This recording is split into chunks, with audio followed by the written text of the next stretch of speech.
Next speaker is George Myers, speaking on the budget. Thank you, Donna. This budget for the year 2011 should be rejected and sent back to the bureaucracy to come up with a revised budget that is balanced and does not include any tax increases of any kind, which includes, as Sue aptly pointed out, fees. By the way, using generally accepted accounting principles, this is not a balanced budget, and to say that it is simply not the truth. It is not the job of the council, and the council should not come up with a plan on how to balance the budget with no tax increases. That is the job of the staff. And the 15 of you here gave ample evidence at your last meeting that this can be done and done quickly, and without a reduction in services. Devising a plan by this council is just lousy micromanaging. Your job is oversight. You tell the staff what you want and demand that they produce it. And you should not accept silly solutions like, okay, we'll pick up the garbage every other week.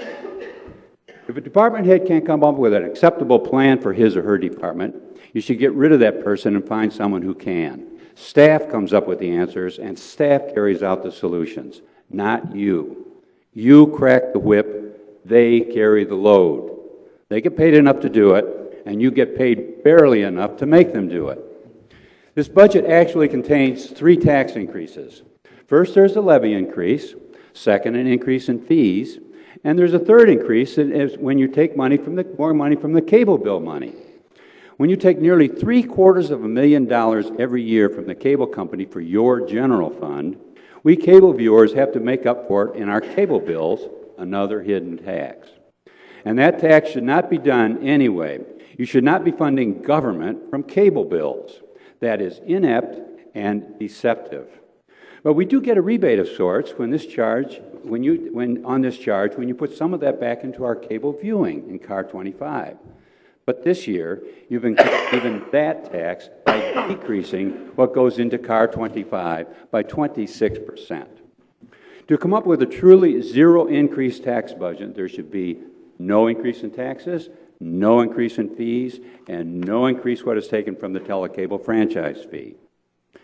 You know, I really hope that you're getting tired of getting pushed around by bureaucrats, because it's time you got tough with them. That is what you should be doing, and what you're going to have to do your job right. And your job will actually get easier when you do it that way. This budget proposal should be sent back to the bureaucracy, and don't let them off the hook until they do it right. And they includes the mayor and the city administrator. The orders from you should be, give us a balanced budget with no tax increase of any kind. Thank you. Thank you. Sorry, we do not allow for clapping and applause and all that fun stuff during the public comments. So let's refrain from that, please.